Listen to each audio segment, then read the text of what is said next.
Sporting Journal Radio, presented by Onyx. All right, well, I don't do much tournament fishing, but I think if I decide to get into a tournament here this year, I think I know who I'm going to call, and that's Randin Olson. He's our next guest here on the show. Randin, how you doing, man? Doing pretty good, guys. Thanks for having me again. You've had a pretty good year so far in the tournament scene. Not bad. We're in 2 so far. I think I got 3 or 4 more to go yet this year, but a 6th overall and a 5th so far. So we're climbing the ladder. Not bad at all. The most recent one, the Minnesota Fishing Challenge. I mean, of course, it's always great to do well in a tournament, but this is just a good tournament to be a part of, isn't it? Yeah, it's the fishing's kind of secondary in this tournament. It's all about raising some funds for the Minnesota Teen Challenge and helping that program out as much as possible. That was one team in 14 years that raised over $1 million.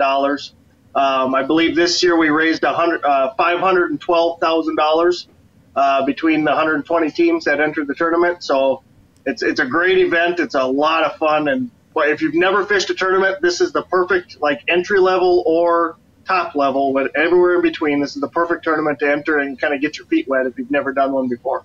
Yeah, it is. It is a good one, and it's a great.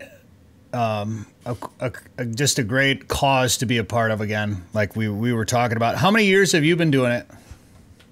This was my 2nd year doing it, and hopefully I'm going to do it a lot more years because it's probably my favorite tournament of the season. And you did pretty well this year in it. We did okay. We oddly enough, we couldn't catch a fish under 20 inches. That's not usually what you say during a tournament, so we weighed a couple 24 inches in, and that was good enough for 5th place. The cool thing with this tournament is you don't decide what you're going to fish until you come to weigh-in. So you can kind of just go fishing all day. They have a bunch of different divisions. They've got walleye, pike, bass, panfish, and then mixed bag. So you can kind of see what bites best and then show up to the dock and put your hat in that ring if you want. And what did you guys end up catching? Walleyes? We got 9 walleyes this year. We had a good pattern figured out Friday, and it fell apart Saturday morning during the tournament. So we didn't boat a fish till 11 o'clock, and it ends at 3.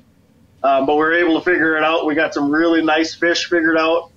And we just strictly stayed with walleyes. Like I said, we couldn't catch one under 20. I think our smallest fish was 21 and a half. So we had some really nice fish. We just need a small one for once. Yeah, so how does that work? If you can't catch anything under 20 inches, you have to bring them in and weigh them? Yep, you just bring your 2 fish over 20 in. That's what you're allowed for the boat. So the ideal bag would be, 2 28s and a 19 and a half. So we were shooting for that 1 19 and a half. That's all we needed. We had our 2 overs. Well, it sounds like a good day of fishing in any case. How were you catching walleyes there? So Friday we had them figured out with hair jigs up shallow, pitching kind of on top of the brake lines and working it off. Saturday what had ended up happening, and we figured it out, it was probably there Friday, we just didn't figure it out Friday, but the bait fish were deep. The bait fish were like 20 to 25, and the fish were up on the top ledge. So what we figured out what was happening is those fish were coming up on the top ledge to digest, to warm up, get that hot water, and then coming back down the break to feed. So once we figured that out, we were able to start catching some more fish. But we just had to find the right spots where that bait and the fish were kind of mingling together in about 15, 16 foot. Interesting. I feel like you don't hear that very often, that's the situation. Or maybe people just don't figure that out. Maybe a little both. I think this time of year more than any, it kind of tends to happen once in a while. Your perch are really moving from the mud to the top sand to back to the mud and kind of back and forth. And if those perch aren't moving up a whole lot, those walleyes got to go feed, and that water's always warmer up shallow. So that warmer water is going to help them digest. And I've seen it before, but it's not a very common thing. I think hair jigs get overlooked nowadays for walleyes as well. Yeah, and I think I got one right here in the boat. I think people just automatically assume you got to put meat on that, and that's truthfully, my opinion is you wreck the action of these things when you put a big hunk of meat on the back. You can see I got a little tiny paddle tail on there. that's as much as I'll go on these things, but I really like them all natural. Just let that hair work. So you do have a small little plastic on their paddle tail. Is that, if you put plastic on it, that's what you'll go with? That's it, yep. Just one thing to remember with hair is they fish about a size smaller. And then if you put plastic on it, you're even knocking that weight down even more. So you're just slowing the bait down, basically. So if you're looking to rip jig one of these things, leave it all natural, no bait, no plastic, no nothing, and go a size up from what you'd normally use in a standard jig. So if you use an 1/8 ounce regular jig, go to a 1/4 ounce hair jig. And what do you look for colors? How do you decide? Kind of try to base it off what's in the lake. If it's a big perch population in the lake, we'll go with like a perch pattern, kind of like that one. If the shiner bite's running really good, any of those purples, blues, silvers, whites, that'll all work really well. If I'm looking to be different, like at Brainerd there was a lot of perch everywhere. That was just solid perch.